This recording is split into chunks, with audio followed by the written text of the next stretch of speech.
이렇게 지금도 설명드렸지만 임차인을 최대한 활용하면 최소 비용을 투자하고 수익을 극대화시킬 수 있는 전략이죠. 그런 부분들에 대해서 한번 이렇게 우리가 다가구주택 같은 거라든가 상가주택 같은 경우를 임차를 활용해서 최소 투자로 수익을 극대화시키는데 그런 지역이 재건축, 재개발 지역이라든가 또는 그 예상되는 지역이라든가 이미 확정되면 가격이 너무 높아가지고 여러분이 작은 금액 갖고 투자할 수 없습니다. 그럴 때는 그 주변을 공략해라. 그러면 여러분도 부자가 될 수 있다. 이런 얘기죠. 이런 것들은 망고의 진리입니다. 부동산이 아무리 가격이 변화된다고 하더라도 그런 지역이 가격이 떨어질 수는 없는 거죠. 그런 지역. 제가 이제 화면을 보니까 제가 이제 화면이 좀 낮게 있는 것 같아서 제가 이제 그 화면을 좀 높여보도록 하겠습니다. 잠깐 조금 너무 높였죠. 그래서 높이면서 방송 시작합니다. 이번에는 보면 이러한 그 사례를 한번 여러분에게 책으로서 한번 설명을 드리겠습니다. 자, 넘겨보죠. 여기 보면 이제 임대인을 활용해서 최소의 투자로 수익률을 극대화하는 전략이죠.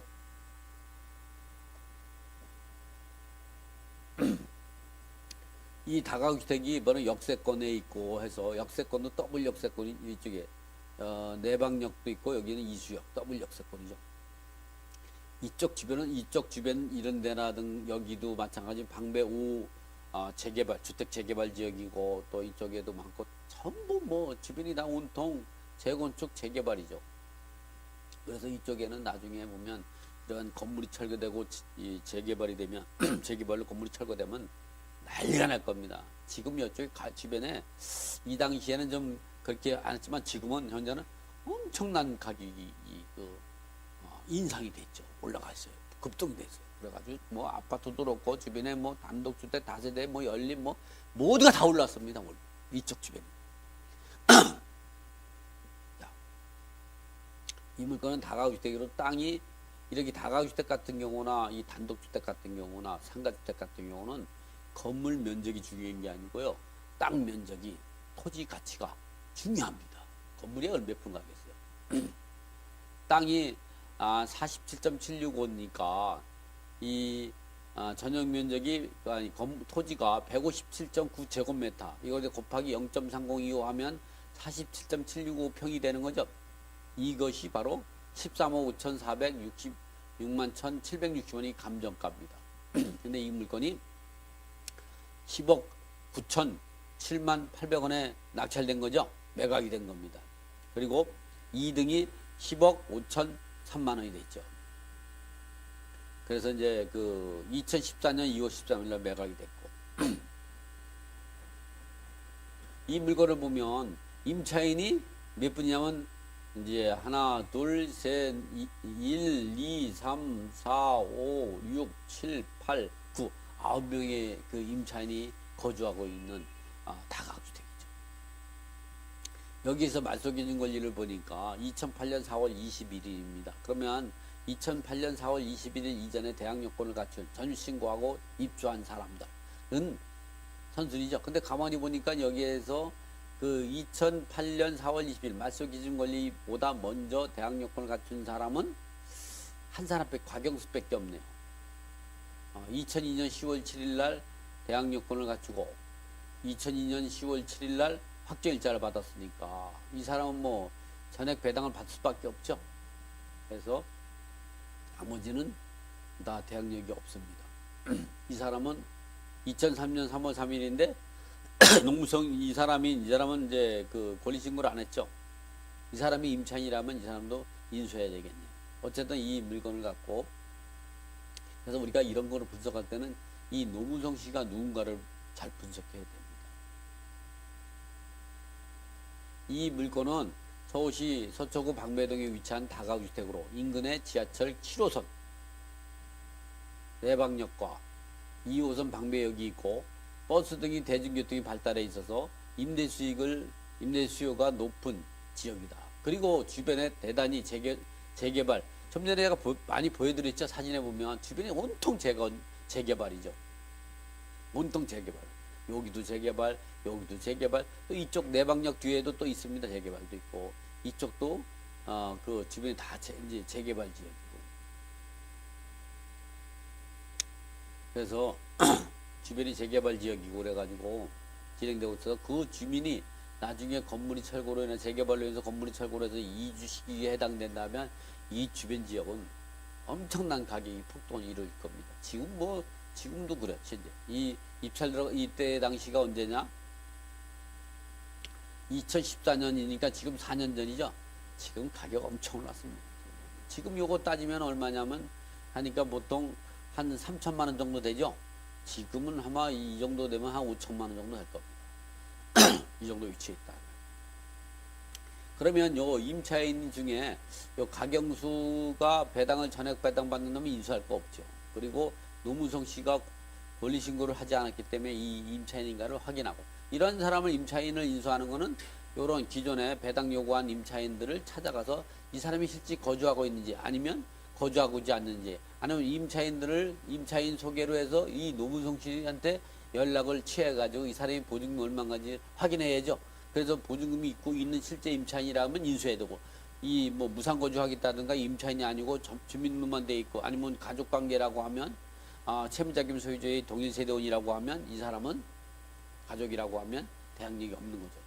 어쨌든 이 물건에 대해서 이 물건에서는 이제 당연히 그 선순위 임차인은 1억을 다 배당을 받을 것이니까 이걸 갖고 우리가 재임대했을 때 수익이 얼마나 발생할까 하는가를 제가 한번 계산해 봤죠.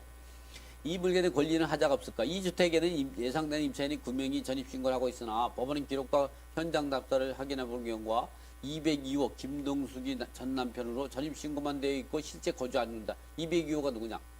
202호 김동숙. 202호. 그건 202호 김동숙의 전 남편 노무송 이 사람이래. 이 사람은 전입신고만 되어 있고 실제 거주하고 있는 임차인이 아니랍니다. 예, 집행관이 현황 조사할 때 알아둔 거죠. 법원의 기록과 현장 답사를 통해서 확인한 경우가 전기만 202호 김동숙이 남편으로 이 부분에서는 전기만이면 여기네요. 이 사람은 배당 요구를 안 했는데 주민등록만 되고 실제 거주하는 사람은 아니에요. 이 노무성 씨는 아직도 확인해야 될 그런 사항이네요. 노무성은 전미하고 있는 호수가 없이 주소지를 전입신고만 되어 있어 임차인이 아닌 걸 판단했다. 그렇죠. 집행관이 현황 조사할 때 이 사람은 전입신고만 되어 있는데 거주하는 이제 주택이 없는 거예요. 그러니까 어떻게 해서 이런 경우는 이 사람은 대항력이 없는 거죠. 그리고 그래서 이렇게 다시 한번 읽어봐 드릴게요. 이 주택에는 임차인이 예상되는 9명이 전입신고가 있으나 법원 기록과 현황 답사를 통해서 확인해 보는 경우가 전기만은 202호 김동숙이 전 남편으로 전입신고만 돼 있고 실제 거주하고, 그러니까 이 사람은 배당에 참여할 수가 없고 대항력도 없는 거죠. 노무성은 점유하고 있는 구분호수가 없이 주소지로만 전입신고가 되어 있기 때문에 이 사람도 대항력이 없는 거죠. 그래서 이제 실제 배당 요구한 7명만 가지고 하면 이렇게 제가 짜봤습니다. 보증금의 합계는 7억 9천만 원이고 월세가 3만 원 나옵니다. 이렇게 401호 서병수는 2008년 6월 20일 전입신고하고 2010년 4월 20일 확정일자를 받고 보증금은 3억이다. 이렇게 3억 1호 박이만은 또 302호, 201호, 202호, 101호를 그 102호 이렇게 해가지고 제가 계산해 보니까 보증금 7억 9천만 원이고 월세 3만 원이 나온다. 이게 매수인이 부담에 대해 살펴보면 낙찰자가 인수할 것이 있는지를 판단해 보니까 2013년 10월 30일에 홍길동이 10억 9천 7만 800만 원에 낙찰받고 2013년 11월 14일 날 매각 결정이 확정이 돼서 2013년 12월 14일 날 잔금을 납부하고 2013년 1월 13일 날 배당이 실시됐다. 예, 경매 비용이 840만 원이라서 실제 배당 금액이 10억 8,166만 5,800원으로 배당을 하면 이순위 과경수가 선순위 임차인이죠. 1억 다 받습니다. 그러니까 인수할 필요가 없죠. 인수할 금액이 없고 이순위가 배당하고 그리고 임차인들도 배당을 다 얘기를 하죠. 배당을 다 하고 나니까 결과적으로 보면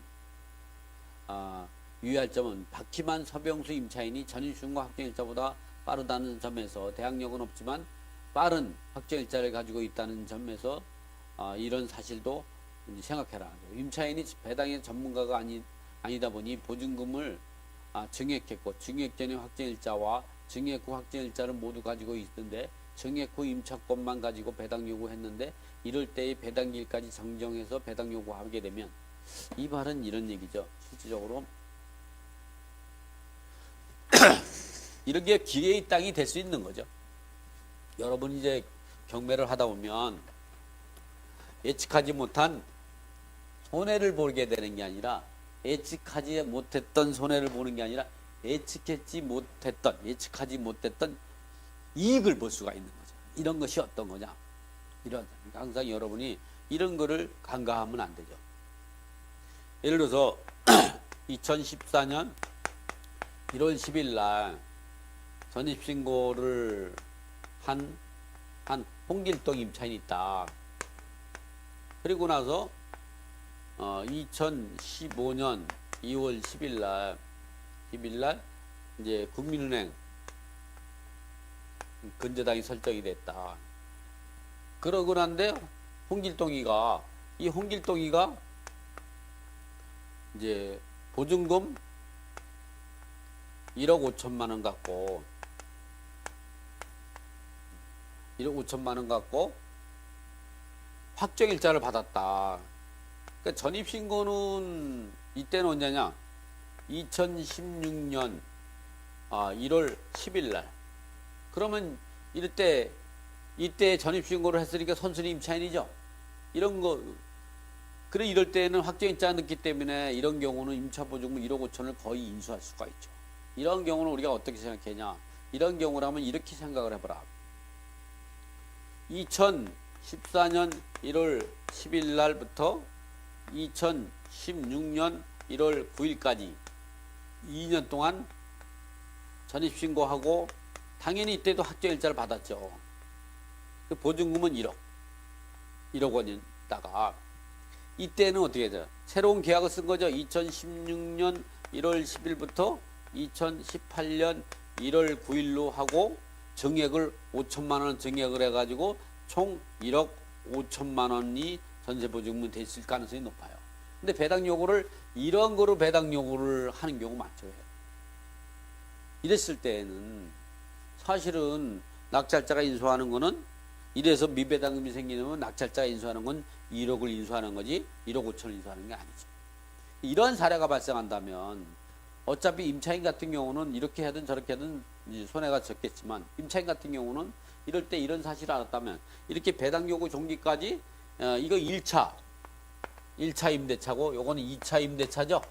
2차 이제 증액한 그 임대차 계약서 갖고 배당 요구했다면 이럴 때에는 임차인은 이 배당기일까지 배당 요구 종기까지 배당 요구를 한 임차인이 이 배당 요구를 잘못했을 때는 배당기일까지 그 배당표를 정정 요구할 수가 있는 거죠. 그래서 이럴 때는 이거 배당 요구한 거면은 요 1차 임대차 계약서 갖고 요 확정일자고 배당 요구를 다시 정정하면 이거에 따라 1억을 배당을 받고 이거에 따라서 못 받고 이건 못 받아도 대항력이 소멸되는 거고 그래서 낙찰자는 인수할 것이 없죠. 이런 것이 낙찰자가 예측하지 못했던 수익이 발생할 수 있다. 이런 것들은 임차인 보고 하라고 해서 임차인을 모셔다가 배당 요구할 수 있게끔 이러한 방법으로 하면 사용함에 따라서 그래서 여러분이 이런 거 접근할 때 어떻게 하냐? 이렇게 전입신고만 돼 있고 확정일자 늦어가지고 이 사람이 배당을 못 받아 1억 5천을 인수한다 그러면 1차적으로 들어갈 때는 1억 5천을 인수할 것이 있다 생각하고 금매물 정도로 그냥 일반 매물을 산다. 일반 매물보다 조금 싸게 사는 금매물 정도로 가격을 사겠다 그러면 입찰가를 높여서 낙찰 받고 나서 확인을 하죠. 매각 결정이 되고 잔금 납부 확인해서 이런 경우가 있다면 배당기일 전까지 이 1차 임대차 계약서 갖고 배당 요구를 하게 함으로 해서 낙찰자가 인수하지 못할 그런 인수하지 않게 되는 이러한 예측하지 못한 수익을 발생할 수가 있는 거죠. 이것이 바로 텀드립. 이렇게 선순위 임차일 때는 반드시 이런 절차를 가라. 여차하면 1억 5천 인수한다고 생각하고 그냥 좋은 아파트 금매물을 샀다 생각하면 되잖아요. 이런 식으로 전략을 꾸미면 된다.